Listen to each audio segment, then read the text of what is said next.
First of all, I want to be on record saying everybody on Chinese chat is doing what they shouldn't be doing. And I'm going to stay going on there and telling people how it is till I get banned, trying to save some souls, because there's a lot of sluts on there, and there's a lot of pedophiles, and it disturbs me a lot how they mix in they call rooms 14 plus, 17 plus. They're like trying to trap the pedophiles and good people and turn them into pedophiles by having a bunch of borderline sluts or 17, 16-year-old sluts doing 360s and showing off their tits and whatnot. So we gonna crash down on them. We gonna crash down on the Asians for lying. You know, I got nothing against Asians. I used to like an Asian girl named Kimmy. Her last name starts with L, but I'm not gonna say it on this because you know what I'm saying, I have respect and whatnot. You know what I'm saying? It's like motherfucking, I'm like a black guy when the Berlin Wall was there, right? You know what I'm saying? You got the motherfucking scumbags on one side, you got the fucking commies and shit. Look, these motherfuckers don't care about you. You understand me? All over these motherfuckers. You know what I'm saying? Now I'm gonna tell you like this. Whether you're talking about fucking Sneferu and them, you know what I'm saying, Khufu and Cheops and the pyramids, or you're talking about the Stonehenge and Megalith, or you're talking about the Hanging Gardens, or you're talking about the Great Wall of China. And speaking of China, what are we talking about? We're talking about how the wall was built, its construction, the construction of Kung Fu, the statuses of Kung Fu. You're telling me that in the temple of fucking Sekhmet that they didn't do motherfucking tiger style, okay? And you're telling me in the temple of motherfucking Apep that they didn't do motherfucking snake style, dragon style. You see what I'm saying? So it doesn't matter what we're talking about here. You know what I'm saying? Whether we're talking about the crane or whether we're talking about the hawk, you know what I'm saying, which is one of the styles of Kung Fu as well. There's the eagle claw, there's the, you know what I'm saying, there's the eagle claw Kung Fu, there's the Wing Chun, you know what I'm saying, there's the different sections of Kung Fu as well. You know what I'm saying, there's the different monks and lamas that practice it. And so whether we're talking about Heru and the temple of Idfu and fighting arts of Heru, or we're talking about the fighting arts of you know what I'm saying, of the temple of Set and the His Coast. You understand me? And the Delta region. So what really going on here is the moon guys came in.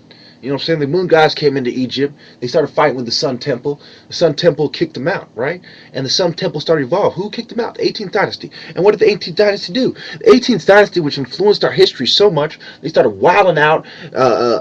Akhenaten went to motherfucking El Armana, built a new fucking whole city there, dedicated to Aten, the sun. That's why his name's Akhenaten, because he's part of the Aten. He's Amenhotep the Fourth, and he changed his name. So he said he went from the Amen be pleased to saying, hey, I'm gonna put it out there, you know what I'm saying, and give me my credit. Just like Lucifer refused to bow down and started going crazy with the sun. He's the angel of the light, etc. So when we really understand what's going on here and the battles between the Sun Temple and the battles of the Sun Temple and the Moon Temple and Isis, Ra, and El, the Canaanite moon god, and how it links in to the moon gods that was worshipped by the Muslims as well, and how it links into the tribes of Saudi Arabia and the Persian conquest of Egypt, and how it links into the Assyrian conquest, the Turkish conquest, Osman the First, the Ottomans, and how it links into all the Ghazi tribes, the Assassins, the Hashishans, all these motherfuckers, man. What the fuck are we talking about here?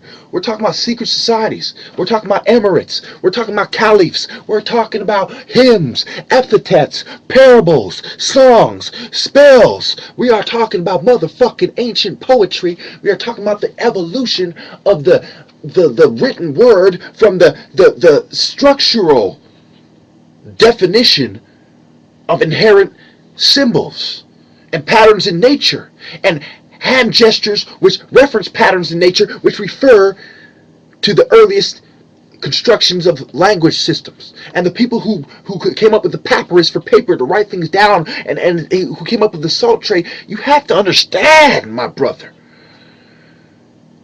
that I don't mean these cultures any disrespect. You know what I'm saying? I have the highest of respect for the Asians who perfected the war arts and gave us Kung Fu from the Shaoxi forest. And they were using brooms and making them broom staffs. They knew how to hide their martial arts and their martial art weapons, just like the Angolans who would teach the Native Americans who are closer to the Asiatic Japheth family tree. You have to understand the Mongoloids and the migrations of the Mongoloid people, the migrations of the Caucasoid people, the migrations of the Kenyans and of the Africans, and the evolution of man. You have to understand that my argument has been the same since a little kid. It took but one simple glance at Egypt to know those are my ancestors. That is African. That is African style. That is African art. That is African tribal warfare. That is African thinking. We are the people who grow up with the desire to wrestle and fight with people and roughhouse with people, and our natural state in poverty is a higher level of violence, I would dare say, than other races because of our inherent tribal warrior nature, which is exemplified by Nimrod being the great hunter in the Bible of the ancient period. And who did Nimrod descend from? Look, we're not talking about Gomer and Lud and Ashur. Okay?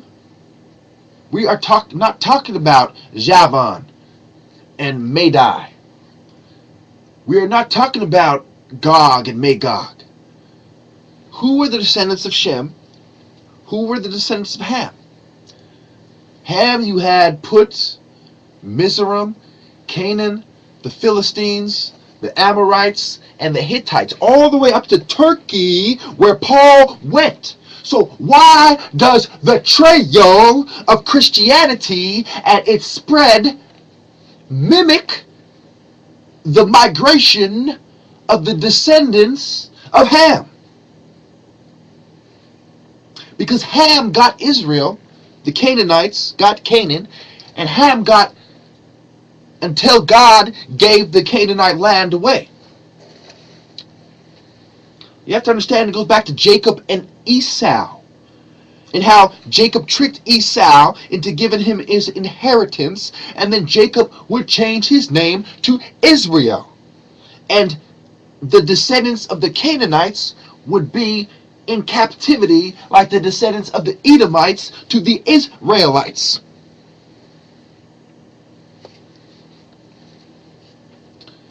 So who are the descendants of Jacob? Well, he had his wives, his 4 wives, Rachel, Bilhah, Zilpah, and Leah. Remember Princess fucking Leia from Star Wars? My ancestor, Leia, Judah? Now, who were the 12 tribes? Gad, Asher, Reuben, Simon, Levi, Issachar, Judah, Zebulun, Joseph, Benjamin, Naphtali, Dan. Who are the Ebos? Naphtali, Gad, Judah, Dan. Okay? Now, who migrated with the scepter promises, and who migrated through Joseph with the birthright promises? When you get Manasseh, remember you get Josiah, you get the half tribe of Manasseh. Where did that come from? It came from Joseph and Aseneth. Okay? So you have the migration of people, and you have the biblical charts of how the bloodline passed down. You have the pyramid text. You have the archaeological evidence. You have the new evidence in the news of the fossil. So where were the Europeans? The farthest they got, the closest they got was the Mediterranean Sea. But where were they in the Mediterranean Sea? In Cyprus, Malta, Crete, the Greeks, Joktan. Okay? The descendants of Japheth ended up in Central Asia and Western Europe. The descendants of Shem ended up in Saudi Arabia, in Iraq, and in Syria. Until later on, obviously, the Europeans would invade Syria, and it become, later on through history. We're talking about the descendants of Noah, Ham, Shem, and Japheth, and their descendants. So, what does this tell us about the ancient Egyptians? That the only people in the surrounding area were Ham and Shem, all the way to Central Asia, all the way to Cyprus. Whether you're talking about the Mediterranean Sea, on the northern Mediterranean, or you're talking about the Middle East and the mountains in the Middle East. So they're over there in the fucking mountains, why everything's playing out. What's playing out? Well, you had a migration from Iraq and Babylon, where you had Arphaxad and Bam, the Persians, all these guys, and in the mountains you had the Madai guys, and then you had the Assyrians and the Aryans. They invade Babylon, right? Now think about it. What happened before that? And what changed it? Okay, now I'm out of time, so I'm going to end it right there. But what basically happened is that the descendants of Ham and Shem, they mixed together. Because history tells us that until 525, the white guys didn't come in, while the descendants of Ham and Shem are mixing together. So who are the Hyksos? The Hyksos are the descendants of Shem, who were killed in captivity in Egypt with the Nubians, and came back out to and migrated up following the old trail of the Hamites. Thank you. Bye.